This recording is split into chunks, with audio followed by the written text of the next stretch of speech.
menjadi laskar jihad. Ya, sebelum saya menjadi laskar jihad, saya benar-benar dibentuk.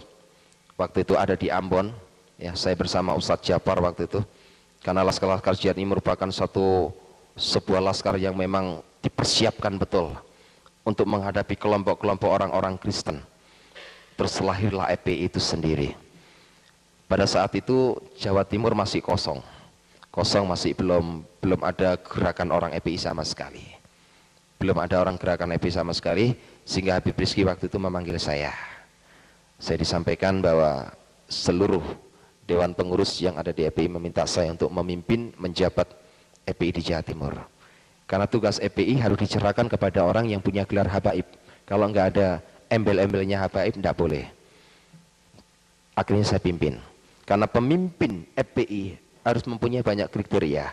Salah satunya tidak pernah kenal kompromi. Tidak pernah kenal kompromi sama sekali. Bengis, licik, picik. Itu sudah saya program.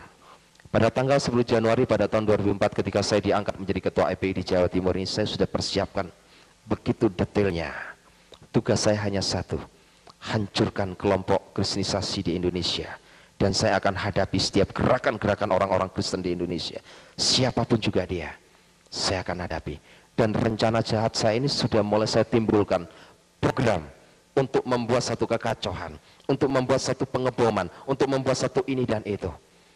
Saya meminta data pada kasus tahun 96 di Surabaya, saya sudah diberikan data lengkap. Dan saya sudah punya nama daftar nama-nama gereja yang sudah saya persiapkan untuk saya sikat habis.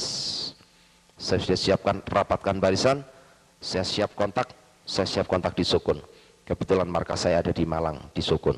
Ya, 500 meter dari Sekolah Alkitab Nusantara. Itu markas besar saya sampai sekarang tetap berdiri teguh. Mereka setiap hari Kamis kumpul, selalu pakai jubah, pakai celana 3/4. Banyak itu dalam kepimpinan saya, sekarang dipimpin oleh Ustadz Kusnul. Ya, satu kepimpinan saya persiapkan. Tapi apa yang terjadi? 2004 adalah tahun persiapan saya untuk menghancurkan orang-orang Kristen.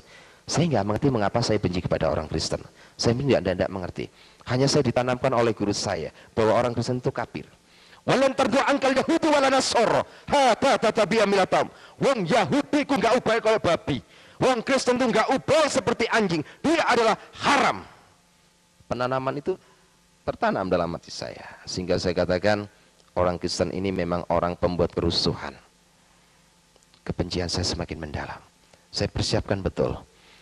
Nah, kebetulan saya sendiri terlibat dalam Dewan Pengurus sebagai penasihat paguyuban paranormal. Nah, waktu itu Ki Joko Bodo sempat ngebel saya, Habib, boleh nggak saya meminta sesuatu untuk mendampingi saya untuk melacak golean kencono bersama beberapa teman paranormal. Akhirnya saya iakan.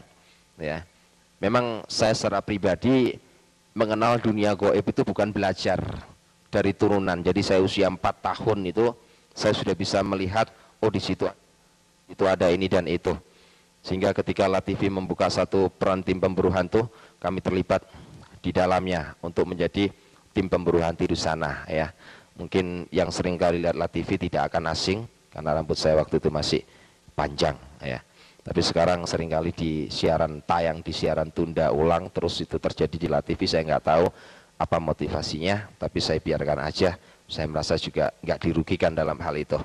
Satu masalah yang sangat terpenting waktu itu, tepat pada tanggal 29 Maret, saya bersama rekan-rekan untuk mengambil golean kencono itu.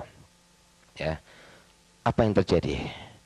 Rata-rata orang yang bisa mengambil itu kan ada satu kekuatan yang disebut ilmu rogo sukmo, jadi melepaskan rogoh dari sukmanya ini, keluar, masuk ke alam lain. Pada tanggal 29 Maret itulah pertemuan saya pertama kali dengan Yesus. Saya ambil, terus saya lacak, saya baca segala bentuk cara. Saya nggak menemukan apa-apa. Di belakang saya ini ada yang pegang pundak saya. Assalamualaikum Makhurus. Suara itu sangat menggema. Dan saya yakin suara itu tidak pernah saya rasakan selama saya mengenal dunia jin.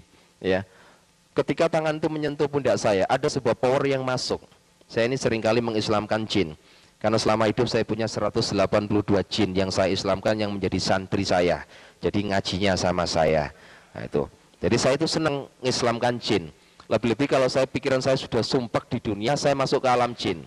Karena alam jin itu cantik-cantik, beda dengan Gondoruo. Ya, kalau Gondoruo itu tidak ada yang cantik, semua jelek-jelek. Ya, kalau jin itu orangnya di sana itu memang cantik-cantik. Sehingga orang-orang dari paranormal kalau sudah masuk ke alam jin, banyak kan. Paranormal itu banyak menikah dengan bangsa halus, itu banyak menikah dengan jin. Paranormal yang pikirannya sudah EQ-nya sudah jongkok sampai menikah dengan Gondoruo pun juga sering terjadi. Ya, padahal bersentuhan saja saya rasanya juga bagaimana kan, sebab Gondoruo itu dari jarak radiasi jauh gitu baunya sudah tercium. Jadi Gondoruo itu baunya arus amis gitu.